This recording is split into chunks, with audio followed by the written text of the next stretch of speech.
ಬ್ರಹ್ಮಾಂಡ ಭ್ರಷ್ಟಾಚಾರ ನಡೀತಾ ಇದೆ. ಕೆಪಿಎಸ್ಸಿಯಲ್ಲಿ ಜಾಬ್ ಸೇಲ್ಗಿದೆ. ವಿದ್ಯಾರ್ಥಿಗಳಿಂದ ದುಡ್ಡಿನ ಡಿಮ್ಯಾಂಡ್ ಆಡಿಯೋ ಕೇಳಿಬಂದಿದೆ. ಬ್ರಹ್ಮಾಂಡ ಭ್ರಷ್ಟಾಚಾರ ಕೆಪಿಎಸ್ಸಿಯಲ್ಲಿ ಜಾಬ್ ಫಾರ್ ಸೇಲ್. ವಿದ್ಯಾರ್ಥಿಗಳಿಂದ ದುಡ್ಡಿನ ಡಿಮ್ಯಾಂಡ್ ಆಡಿಯೋ ಫೋಟೋ ರಿಲೀಸ್ ಆಗಿದೆ. ಪಶು ವೈದ್ಯಾಧಿಕಾರಿಗಳ ನೇಮಕದಲ್ಲಿ ಭ್ರಷ್ಟಾಚಾರ ಆಗಿದೆ. 80 ಲಕ್ಷಕ್ಕೆ ಹುದ್ದೆಯನ್ನ ನೀಡ್ತಾ ಇದ್ದಾರೆ. ಪಶು ವೈದ್ಯಾಧಿಕಾರಿ ಅಂತಿಮ ಪಟ್ಟಿಯನ್ನ ಪ್ರಕಟ ಮಾಡಲು 80 ಲಕ್ಷಕ್ಕೆ ಬೇಡಿಕೆಯನ್ನ ಇಟ್ಟಿದ್ದಾರೆ ಎನ್ನುವ ಆರೋಪ. ಡಿಮ್ಯಾಂಡ್ ಮಾಡಿದ ಏಜೆಂಟ್ ಜೊತೆಗೆ ಸ್ಟಿಂಗ್ ಮಾಡಿದ ಅಭ್ಯರ್ಥಿಗಳು. ಕೆಪಿಎಸ್ಸಿ ಲಂಚಾವತಾರದ ಬಗ್ಗೆ ದಾಖಲೆ ಸಮೇತ ಈಗಾಗಲೇ ದೂರನ್ನ ಸಲ್ಲಿಕೆ ಮಾಡಲಾಗಿದೆ. ಕೆಪಿಎಸ್ಸಿ ವಿರುದ್ಧ ವಿಧಾನಸೌಧ ಪೊಲೀಸ್ ಠಾಣೆಯಲ್ಲಿ ಈಗಾಗಲೇ ದೂರು ಕೂಡ ದಾಖಲಾಗಿದೆ. ಈ ಅಧಿಕಾರಿಗಳೇನಿದ್ದಾರೆ ಅವರಿಗೆ ನಾಚಿಕೆ ಆಗಬೇಕು. ವಿದ್ಯಾರ್ಥಿಗಳ ಭವಿಷ್ಯದ ಜೊತೆಗೆ ಚೆಲ್ಲಾಟವನ್ನ ಆಡ್ತಾ ಇದ್ದಾರೆ. 80 ಲಕ್ಷಕ್ಕೆ ಇವರು ಬೇಡಿಕೆಯನ್ನ ಇಡ್ತಾ ಇರುವಂಥದ್ದು. ಇನ್ನು ಈ ಕುರಿತಂತೆ ಪಶು ವೈದ್ಯಕೀಯ ವಿದ್ಯಾರ್ಥಿಗಳೊಂದಿಗೆ ನಮ್ಮ ವರದಿಗಾರ ಮಲ್ಲಂಡಹಳ್ಳಿ ಶಶಿಧರ್ ಮಾತನಾಡಿದ್ದಾರೆ. ಏನ್ ಮಾತನಾಡಿದ್ದಾರೆ ಬನ್ನಿ ನೋಡ್ಕೊಂಡ್ ಬರೋಣ.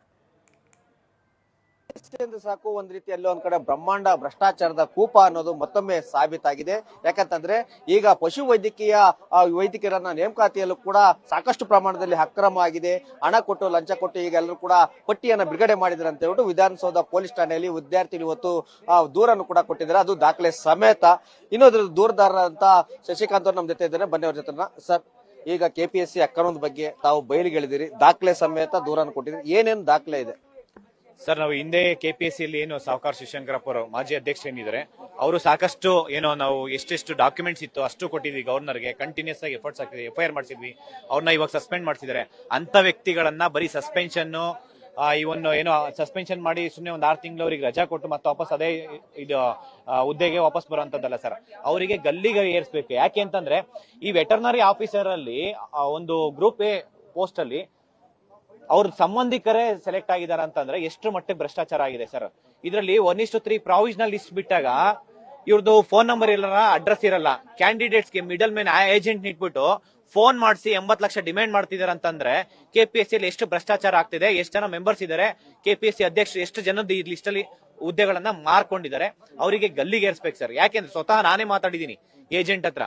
ಅವನು 40 ಲಕ್ಷ ದುಡ್ಡು ಡಿಮ್ಯಾಂಡ್ ಮಾಡಿ ಒರಿಜಿನಲ್ ಡಾಕ್ಯುಮೆಂಟ್ಸ್ ಕೊಡಿ ಅಂತ ಕೇಳ್ತಾನೆ. ಮತ್ತೆ ಈ ಒಂದು ಟಾಪರ್ಸ್ ಏನಿದ್ದಾರೆ, ಕೆಲವೊಂದು ಅವರು 4-5 ಸತಿ ಒಂದು ಎಕ್ಸಾಮ್ ಪಾಸ್ ಮಾಡಕ್ಕಾಗಲ್ಲ, ಒಂದು ಗ್ರಾಜುಯೇಟ್ ಪಾಸ್ ಮಾಡಕ್ಕಾಗಿರಲ್ಲ, 4-5 ಸತಿ ಎಕ್ಸಾಮ್ ಬರ್ದಿರ್ತಾರೆ. ಆ ಒಂದು ಎಕ್ಸಾಮ್ ಅಂತವ್ರು ಬೇರೆಯವ್ರಿಗೆ ಕಂಪೇರ್ ಮಾಡಿದ್ರೆ ಗೋಲ್ಡ್ ಮೆಡಲಿಸ್ಟ್ 210 ಅಂದ್ರೆ 300 ಮಾರ್ಕ್ಸ್ ತಗೊಂಡಕ್ಕಾಗಲ್ಲ. ಇವರು 450, 480, 490 ಮಾರ್ಕ್ಸ್ ತಗೊಂಡಿದ್ದಾರೆ. ಅಂತ ಕ್ಯಾಂಡಿಡೇಟ್ಸ್ ಯಾರಿದ್ದಾರೆ ಅಂತಂದ್ರೆ ಇವರು ಹೊರ ರಾಜ್ಯಕ್ಕೆ ಕರ್ಕೊಂಡೋಗಿ ಕ್ವಶನ್ ಮಗ್ ಮಾಡಿಸಿ ಬಂದಿರೋಂಥವ್ರು. ಮತ್ತೆ ಸೇಮ್ ಇದೇ ಕ್ಯಾಂಡಿಡೇಟ್ಸ್ ಸ್ಟೂಡೆಂಟ್ ಆಸ್ಪಿರೆಂಟ್ಸ್ ಎಕ್ಸಾಮ್ ಬರ್ದಾಗ 1400 ಜನ ಎಕ್ಸಾಮ್ ಬರ್ದಿರೋದು ವೆಟರ್ನರಿ ಆಫೀಸರ್ ಪಕ್ಕದಲ್ಲಿ ಸೇಮ್ ಡೆಸ್ಕ್ ಅಲ್ಲಿ ಪಕ್ಕದಲ್ಲಿ ಖಾಲಿ ಪೇಪರ್ ಕೊಟ್ಟು ಬಂದ್ಬಿದ್ದಾನೆ, OMR ಶೀಟ್ಸ್. ಅವನು ಇವನ್ ಪಾಸ್ ಆಗಿಲ್ಲ ಅಂದ್ರೆ ಖಾಲಿ ಪೇಪರ್ ಕೊಟ್ಟು ಬಂದವನು ಇವತ್ತು ಲಿಸ್ಟ್ ಅಲ್ಲಿ ಇದ್ದಾನೆ ಅಂತಂದ್ರೆ ಎಷ್ಟು ಮಟ್ಟಿಗೆ ಭ್ರಷ್ಟಾಚಾರ ಆಗಿದೆ ಅಂತಂದ್ರೆ ಯೋಚನೆ ಮಾಡಿ ಸರ್. ಒಂದೊಂದು ಪೋಸ್ಟ್ 80 ಲಕ್ಷ ಸರ್. ಇದು 106 ಕೋಟಿ ವ್ಯವಹಾರ ಆಗಿದೆ.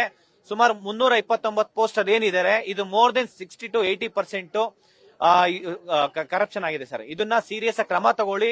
ಇವ್ರ ಮೇಲೆ ಗಲ್ಲಿಗೆ ಏರಿಸಬೇಕು ಸರ್. ಇವರು ಕೆಪಿಎಸ್ಸಿ ಮೆಂಬರ್ಸ್ ಚೇರ್ಮನ್ ಏನಿದ್ದಾರೆ, ಇವರು 16 ಜನ ಮೆಂಬರ್ಸ್ ಮತ್ತೆ ಚೇರ್ಮನ್. ಇವರು 1-2 ಕೋಟಿ 1-2 ಪೋಸ್ಟ್ ಅಲ್ಲ ಸರ್. ಪ್ರತಿ ಒಂದಲ್ಲೂ ವೆಟರ್ನರಿ ಆಫೀಸರ್ ಇರ್ಬೋದು, KS ಪೋಸ್ಟ್ ಇರ್ಬೋದು, PDO ಇರ್ಬೋದು, CTA, AE, JE ಎಲ್ಲಾ ಪೋಸ್ಟ್ ಅಲ್ಲೂ ಎಲ್ಲದರಲ್ಲೂ FD ST ಎಲ್ಲಾ ಪೋಸ್ಟ್ ಅಲ್ಲೂ ಇವರು ಕರಪ್ಷನ್ ಮಾಡಿ ಬರೀ ದುಡ್ಡಿಗೋಸ್ಕರನೇ ನಿಂತ್ಕೊಂಡಿದ್ದಾರೆ ಸರ್. ಇವತ್ತು ಲಕ್ಷಾಂತರ ಅಭ್ಯರ್ಥಿಗಳು, ಯುವಕರು ಇವತ್ತು ಬೀದಿಗೆ ಬರೋಂತ ಪರಿಸ್ಥಿತಿಗೆ ಬಂದಿದ್ದಾರೆ.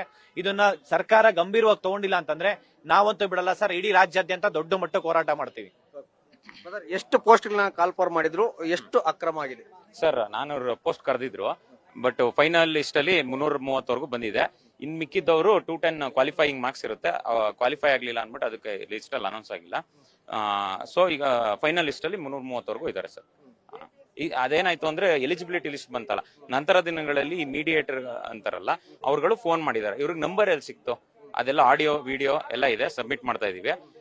ಈ ಪ್ರಶ್ನೆ ನಾವೆಲ್ಲ ಎತ್ತುತ್ತಾ ಇದೀವಿ. ಯಾಕೆಂದ್ರೆ KPSC being a constitutional body, ಇವರೇ ಹಿಂಗ್ ಮಾಡಿದ್ರೆ ಮೆರಿಟೋರಿ ಸ್ಟೂಡೆಂಟ್ ಗೆ ಎಲ್ಲಿ ಪ್ರೊವಿಷನ್ಸ್ ಇರುತ್ತೆ?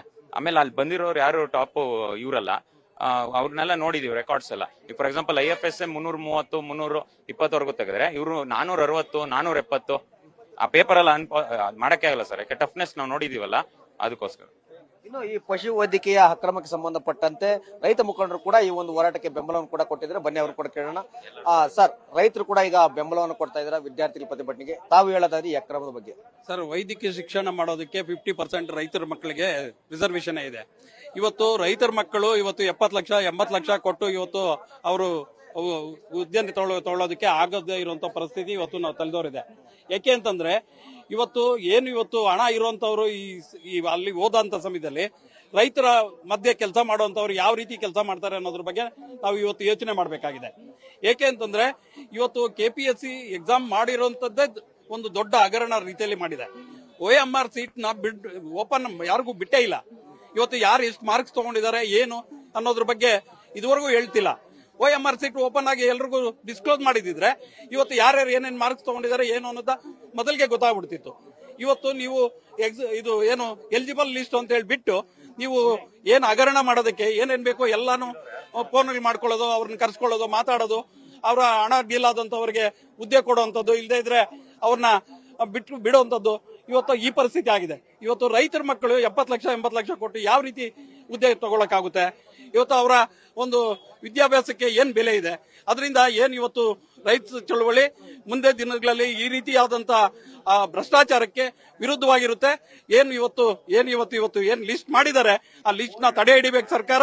ಕೂಡಲೇ ತಡೆ ಹಿಡಿದು ಮುಂದೆ ಅದನ್ನ ಕೂಲಂಕುಷವಾಗಿ ತನಿಖೆ ಮಾಡಿ ಮತ್ತೆ ಹೊಸದಾಗಿ ಎಕ್ಸಾಮ್ ಮಾಡಬೇಕು ಅನ್ನೋದು ನಮ್ಮ ಒತ್ತಾಯ ಆಗಿದೆ ಸರ್. ಓಕೆ, ಇದಿಷ್ಟು ವಿದ್ಯಾರ್ಥಿಗಳು ಹಾಗೂ ರೈತರ ಮಾತಾಗಿದೆ. ಏನಂತಂದ್ರೆ ದೇಶಾದ್ಯಂತ ನೀಟ್ ಪರೀಕ್ಷೆಯಲ್ಲಿ ಇರುವಂತ ಅಕ್ರಮದ ಬಗ್ಗೆ ಪ್ರತಿಭಟನೆಯನ್ನ ಮಾಡ್ತಾರೆ. ಅದೇ ರೀತಿಯಲ್ಲಿ ಕೂಡ ನಮ್ಮ ರಾಜ್ಯದಲ್ಲೂ ಕೂಡ ದೊಡ್ಡ ಮಟ್ಟದಲ್ಲಿ ಪಶುವೈದ್ಯಕೀಯದಲ್ಲಿ ಅಕ್ರಮ ಆಗಿದೆ. ಇದ್ರ ಬಗ್ಗೆ CBI ತನಿಖೆಯನ್ನ ಮಾಡಲಿ ಅನ್ನೋದು ಇವರೆಲ್ಲರ ಆಗ್ರಹ ಆಗಿದೆ. ಕ್ಯಾಮರಾಮನ್ ಸಂದೇಶ್ ಜೊತೆ ಮಲಂಡಲಿ ಪವರ್ ಟಿವಿ ಬೆಂಗಳೂರು.